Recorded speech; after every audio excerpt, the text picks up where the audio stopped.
Bienvenidos de nuevo a Dentro de mi propia mente. Este es el lugar donde exploramos los rincones más oscuros de la mente y los misterios que rodean nuestra existencia. En esta segunda historia del episodio 19, nos adentraremos en un hospital donde un médico bondadoso, obsesionado con desentrañar los secretos del alma, cruzará límites que jamás debieron ser cruzados. Antes de empezar, recuerda suscribirte y activar la campanita para que nunca te pierdas ninguna de nuestras historias. Prepárate para un viaje a lo desconocido con esta historia titulada El precio de las almas. El Hospital San Francisco, ubicado en las afueras de una ciudad anónima, tenía una apariencia imponente. Sus muros grises y ventanas pequeñas daban la impresión de ser un lugar donde el tiempo se había detenido. Aunque en el día era bullicioso con pacientes, médicos y enfermeras, en la noche los pasillos se volvían lúgubres, con sombras que parecían alargarse y murmullos que nadie podía explicar.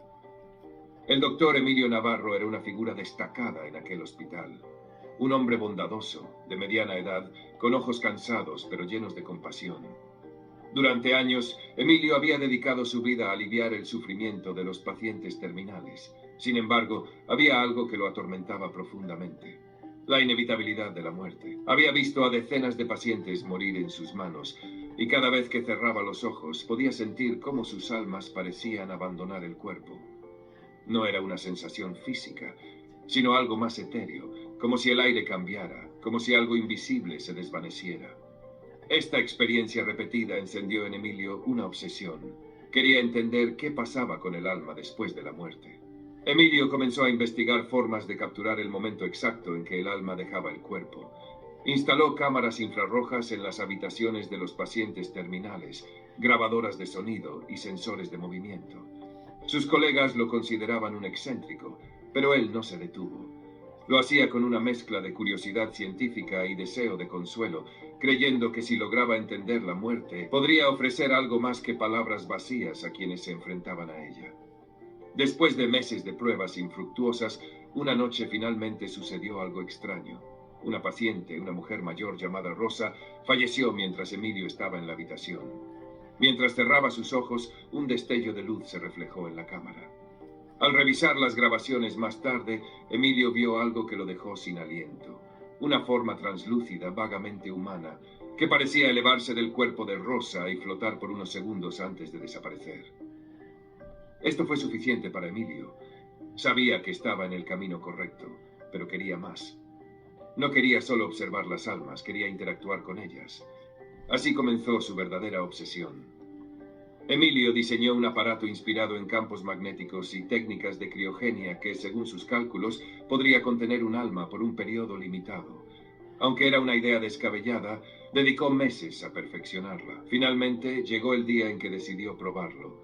Su paciente era un hombre joven llamado Samuel, que padecía un cáncer terminal.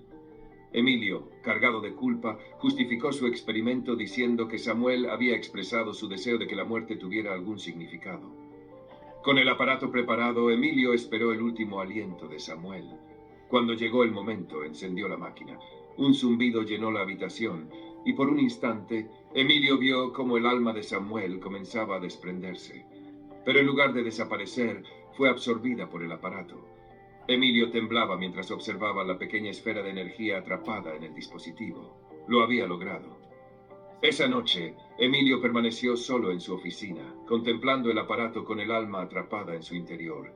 La esfera vibraba levemente, como si intentara escapar. Lleno de preguntas, Emilio conectó un micrófono a su dispositivo y formuló su primera pregunta: ¿qué hay después de la muerte?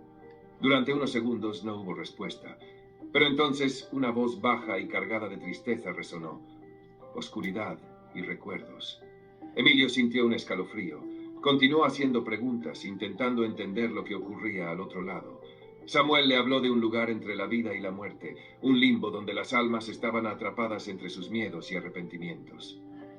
¿Por qué no podemos cruzar?, preguntó Emilio. Porque hay quienes no nos dejan ir, como tú. La voz de Samuel cambió, volviéndose más acusadora, y el aparato comenzó a emitir un zumbido ensordecedor. Emilio intentó apagarlo, pero el dispositivo explotó en un destello de luz, dejando la habitación sumida en un silencio sepulcral. Esa misma noche, Emilio sintió un dolor punzante en el pecho. se desplomó al suelo y antes de perder la conciencia, tuvo una visión. Decenas de almas lo rodeaban, sus rostros deformados por el sufrimiento. Una de ellas era Samuel. Emilio despertó en una cama de hospital, incapaz de moverse. Había sufrido una embolia cerebral que lo había dejado completamente paralizado. Su mente seguía funcionando, pero su cuerpo era ahora una prisión. Lo único que podía hacer era mirar el techo y escuchar los sonidos del hospital, atrapado en un estado de inmovilidad absoluta. Con el tiempo, Emilio comprendió la cruel ironía de su situación. Había convertido a un alma en prisionera, y ahora él era el prisionero de su propio cuerpo. Cada noche, cuando las luces del hospital se apagaban, sentía presencias a su alrededor, como si las almas de aquellos a quienes había perturbado vinieran a recordarle su pecado. ¿Hasta dónde llegarías por descubrir los secretos de la muerte? Déjanos tus respuestas en los comentarios. Recuerda suscribirte y activar la campanita para que no te pierdas las próximas historias. Nos vemos en la siguiente parte de este episodio de Dentro de mi propia mente.